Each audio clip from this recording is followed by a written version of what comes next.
ಆಯ್ತು, ಇದು ಕಾಂಗ್ರೆಸ್ನವ್ರ ಕತೆ ಆಯಿತು. ಇವ್ರದ್ದು ಬಿ ಜೆ ಪಿಯವ್ರ ಕತೆಗೆ ಬನ್ನಿ. ಈಗ ಯಾರು ಏನು ಬೇಕಾದರೂ ಹೇಳಬಹುದು, ಯಾರು ಎಲ್ಲಿ ಬೇಕಾದರೂ ಹೋಗಬಹುದು, ಯಾರು ಎಲ್ಲಿ ಬೇಕಾದರೂ ಸಭೆ ಮಾಡಬಹುದು, ಯಾರು ಯಾವ ಹೋರಾಟವನ್ನು ಹೆಂಗೆ ಬೇಕಾದರೂ ಮಾಡಬಹುದು ಅನ್ನೋ ಪರಿಸ್ಥಿತಿಯಲ್ಲಿದ್ದ ಬಿ ಜೆ ಪಿ ಈಗ ಒಂದೊಂದನ್ನೇ ಸ್ಟ್ರೀಮ್ ಲೈನ್ ಮಾಡಬೇಕು ಅನ್ನೋ ನಿರ್ಧಾರಕ್ಕೆ ಬಂದಂಗೆ ಕಾಣಿಸ್ತಾ ಇದೆ. ಅದರ ಭಾಗವಾಗಿ ಅನೇಕ ಸಭೆಗಳು ನಡೀತಾ ಇದ್ದಾವೆ. ರಾಜ್ಯಾಧ್ಯಕ್ಷ ವಿಜೇಂದ್ರ ಅವರೇ ಹೇಳಿದ್ರು, ಇದೆಲ್ಲದಕ್ಕೂ ಫುಲ್ ಸ್ಟಾಪ್ ಇಡುವ ಜವಾಬ್ದಾರಿಯನ್ನು ವರಿಷ್ಠರು ಕೇಂದ್ರ ಸಚಿವ ಪ್ರಹ್ಲಾದ್ ಜೋಶಿ ಅವರಿಗೆ ಕೊಟ್ಟಿದ್ದಾರೆ ಅಂತ. ಸೊ ಪ್ರಹ್ಲಾದ್ ಜೋಶಿ ಅವರ ನೇತೃತ್ವದಲ್ಲಿ ಸಭೆಗಳಾಗ್ತಾ ಇದ್ದಾವೆ. ನಡೆದ ಅಷ್ಟು ಸಭೆಗಳ ಪೈಕಿ ಇವತ್ತು ನಡೆದದ್ದು ಮತ್ತು ಇದಕ್ಕೆ ಸಂಬಂಧಪಟ್ಟಂತೆ ನಡೆದದ್ದು 2 ಸಭೆಗಳನ್ನು ಮಾತ್ರ ಮಾತಾಡೋಣ ನಾವು. ವಿಜೇಂದ್ರರ ವಿರುದ್ಧ ಒಂದು ಬಣ ಇದೆ, ಆ ಬಣದಲ್ಲಿ ಯಾರ್ಯಾರಿದ್ದಾರೆ ಅಂತ ನಿಮಗೆ ಗೊತ್ತು. ಹಾಗೆ ಇರುವವರ ಪೈಕಿ ಸಿದ್ದೇಶ್ವರ್ ಮತ್ತು ಬಿ ಪಿ ಹರೀಶ್, ಹರಿಹರದ ಶಾಸಕರು ಮತ್ತು ದಾವಣಗೆರೆಯ ಮಾಜಿ ಸಂಸದರು, ಅವರಿಬ್ಬರಿಗೂ ಆ ಜಿಲ್ಲೆಯ ರಾಜಕಾರಣದ ವಿಷಯದಲ್ಲಿ ಅಬ್ಜೆಕ್ಷನ್ಗಳಿದ್ದಾವೆ. ಬಿ ಜೆ ಪಿ ರಾಜಕಾರಣದ ವಿಷಯದಲ್ಲಿ ಅಬ್ಜೆಕ್ಷನ್ಗಳಿದ್ದಾವೆ. ಒಂದು, ಸಿದ್ದೇಶ್ವರರ ಪತ್ನಿ ಲೋಕಸಭಾ ಚುನಾವಣೆಯಲ್ಲಿ ಸೋತರು ಎಸ್ ಎಸ್ ಮಲ್ಲಿಕಾರ್ಜುನ ಅವರ ಪತ್ನಿಯ ವಿರುದ್ಧ. ಗಾಯತ್ರಿ ಸಿದ್ದೇಶ್ವರ್ ಅವರು ಸೋತರು ಪ್ರಭಾ ಮಲ್ಲಿಕಾರ್ಜುನ್ ಅವರ ವಿರುದ್ಧ 26,000 ಓಟಲ್ಲಿ.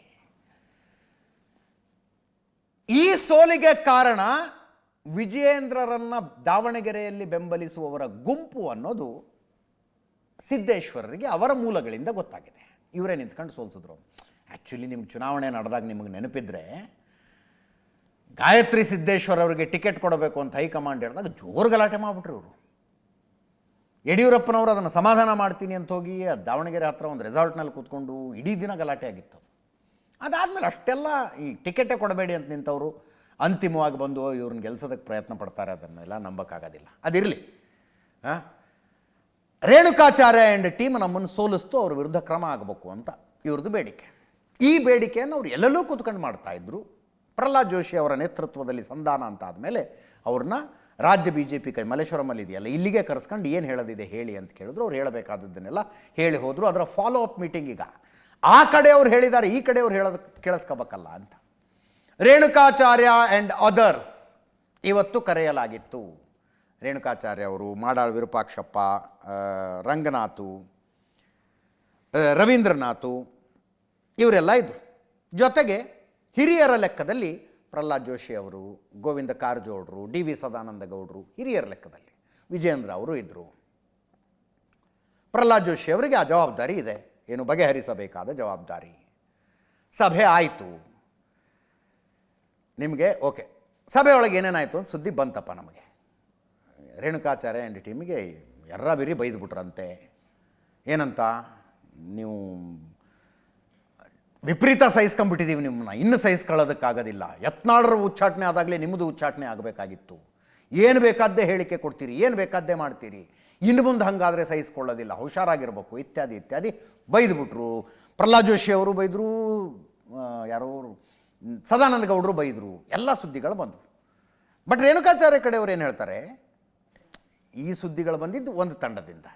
ರೇಣುಕಾಚಾರ್ಯ ಕಡೆಯವರು ಈ ಸಭೆ ಮುಗಿದ ಮೇಲೆ ಏನಂತ ಹೇಳ್ತಾರೆ, ಇಲ್ಲ ತುಂಬ ಸಮಾಧಾನವಾಗಿ ಮಾತಾಡಿದ್ರಿ ರೇಣುಕಾಚಾರ್ಯ ಅವರೇ, ನಿಮ್ಮ ಶಕ್ತಿ ತುಂಬ ದೊಡ್ಡದಿದೆ, ನೀವು ಪಕ್ಷ ಸಂಘಟನೆ ಕಾಂಟ್ರಿಬ್ಯೂಟ್ ಮಾಡಬೇಕು, ನೀವು ಶಾಸಕರಾಗೋದ್ರ ಕಡೆ, ಮುಂದಿನ ಚುನಾವಣೆಯಲ್ಲಿ ಶಾಸಕರಾಗೋದ್ರ ಕಡೆ ಗಮನ ಕೊಡಿ, ಈ ಒಳ ರಾಜಕಾರಣಕ್ಕೆಲ್ಲ ಬೀಳಬೇಡಿ ಅಂತ ಕೂಡಿಸ್ಕೊಂಡು ಹೇಳಿದ್ರು, ಹೀಗೆಲ್ಲ ಹೊರಗಡೆ ಹೇಳಿಕೆ ಕೊಡಬೇಡಿ ಅಂತ ಹೇಳಿದ್ರು ಅಂತ ರೇಣುಕಾಚಾರ್ಯ ಕಡೆಯವರು ಹೇಳ್ತಾರೆ. ಕಿವಿಗೆ ಏನು ಬಿತ್ತು ಅದನ್ನ ಯಥಾವತ್ತಾಗಿ ನಾನು ನಿಮಗೆ ಹೇಳಿದ್ದೀನಿ. ಆದರೆ ರೇಣುಕಾಚಾರ್ಯವರು ಒಳಗೆ ಹೋಗೋದಕ್ಕಿಂತ ಮುಂಚೆ ಒಂದು ಸಲ ಮಾಧ್ಯಮದ ಎದುರಿಗೆ ಮಾತಾಡಿದ್ರು, ಹೊರಗೆ ಬಂದ ಮೇಲೆ ಒಂದು ಸಲ ಮಾತಾಡಿದ್ರು. ಒಳಗೆ ಹೋಗುವಾಗ ಸ್ವಲ್ಪ ಆಕ್ರೋಶ ಇತ್ತು, ಹೊರಗೆ ಬಂದಾಗ ತಣ್ಣಗಾಗಿದ್ರು, ಅಷ್ಟು ಮಾತ್ರ ನಿಜ. ಕೇಳಿಸ್ಕೊಳ್ಳಿ.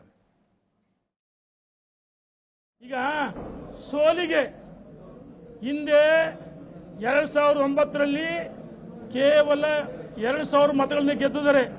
ಸೋಲಿ ನಾವ್ಯಾರು ಕಾರಣ ಅಲ್ಲ, ಸ್ವಯಂಕೃತ ಅಪರಾಧ. ಈಗ ಲಿಖಿತವಾಗಿ ದಾಖಲೆ ಸಮೇತ ನಾವು ನಮ್ಮ ಕೇಂದ್ರದ ಸಚಿವರು ಪ್ರಹ್ಲಾದ್ ಜೋಶಿ ಅವರಿಗೆ ಲಿಖಿತವಾಗಿ ದಾಖಲೆ ಸಮೇತ ಏನ್ ಚರ್ಚೆ ಮಾಡೋಕ್ಕೂ 4 ಗೋಡೆ ಮಧ್ಯೆ ಚರ್ಚೆ ಮಾಡ್ತೀವಿ. ಅರೆ ಭಾರತೀಯ ಜನತಾ ಪಾರ್ಟಿ ಟೀಕೆ ಮಾಡೋದು ಒಂದೇ, ಯಡಿಯೂರಪ್ಪನವ್ರು ಟೀಕೆ ಮಾಡೋದು ಒಂದೇ, ವಿಜೇಂದ್ರ ಟೀಕೆ ಮಾಡೋದು ಒಂದೇ. ವಿಜೇಂದ್ರ ಅಧ್ಯಕ್ಷ ಮಾಡಿದ್ಯಾರು, ನಾವು ಯಾರು ಅಲ್ಲ. ಈಗ ಒಂದ್ ನಿಮಿಷ ನಾವೆಲ್ಲ ಮುಖಂಡರುಗಳು ಬಂದಿವಿ, ವೆಯ್ಟ್ ಅಂಡ್ ಸಿ, ಕಾದ್ ನೋಡಿ. ಕೇಂದ್ರದ ಸಚಿವರಾದ ಪ್ರಹ್ಲಾದ್ ಜೋಶಿ ಅವರು, ಮಾಜಿ ಮುಖ್ಯಮಂತ್ರಿಗಳಾದ ಸದಾನಂದ ಗೌಡರು, ಹಿರಿಯರಾದ ಕಾರಜೋಳರು ನಮ್ಮ ರಾಜ್ಯದ ಅಧ್ಯಕ್ಷರು 4 ಗೋಡೆ ಮಧ್ಯೆ ಏನು ವಿಷಯಗಳನ್ನ ಹೇಳ್ಬೇಕು ಅದನ್ನೆಲ್ಲ ಪ್ರಸ್ತಾಪ ಮಾಡಿದ್ವಿ.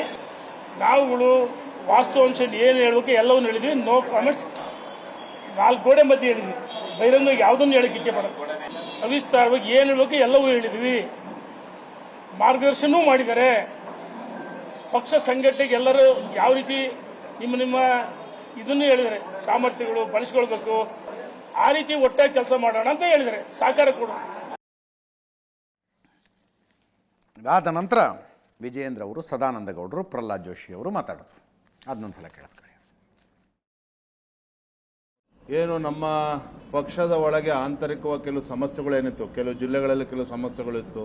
ನಾನೇ ಪ್ರಹ್ಲಾದ್ ಜೋಶಿ ಅವ್ರಿಗೆ ಮನವಿಯನ್ನು ಕೂಡ ನಾನು ಮಾಡಿದ್ದೆ. ಹಿರಿಯರಾಗಿ ಕೆಲವು ಸಮಸ್ಯೆಗಳನ್ನು ತಾವು ಬಗೆಹರಿಸಬೇಕು ಅಂತೇಳಿ ನಾವು ಎಲ್ಲರೂ ಕೂಡ ವಿನಂತಿ ಮಾಡಿದಾಗ ಅವರು ಕೂಡ ಸಮಯ ಕೊಟ್ಟಿದ್ದಾರೆ. ಕೆಲವು ಸಣ್ಣ ಪುಟ್ಟ ಸಮಸ್ಯೆಗಳಿದೆ, ಅವರೆಲ್ಲರನ್ನು ಕೂಡ ಅವ್ರ ಜೊತೆ ಚರ್ಚೆ ಮಾಡಿ ಸಮಸ್ಯೆನ ತಿಳಿಗೊಳಿಸ್ತಕ್ಕಂಥ ಕೆಲಸನ ಅವ್ರು ಮಾಡ್ತಾರೆ.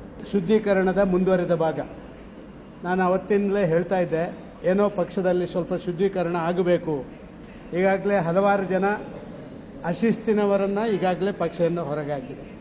ಇನ್ನೊಂದಷ್ಟು ಜನ ಎಲ್ಲರನ್ನು ಹೊರಗೆ ಹಾಕಿದರೆ ಪಕ್ಷ ಉಳಿಬೇಕಲ್ಲ.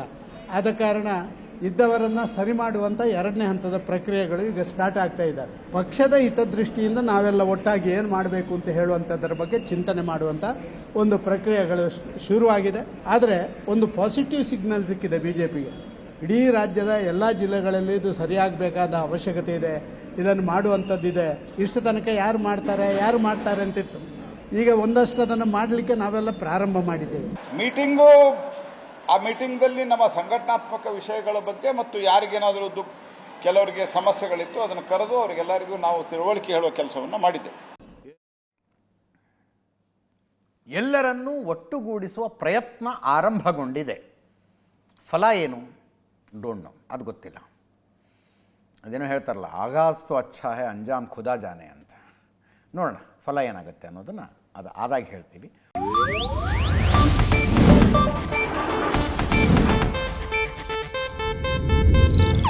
ಇದು ಏಷ್ಯಾನೆಟ್ ನ್ಯೂಸ್ ನೆಟ್ವರ್ಕ್ ಪ್ರಸ್ತುತಿ.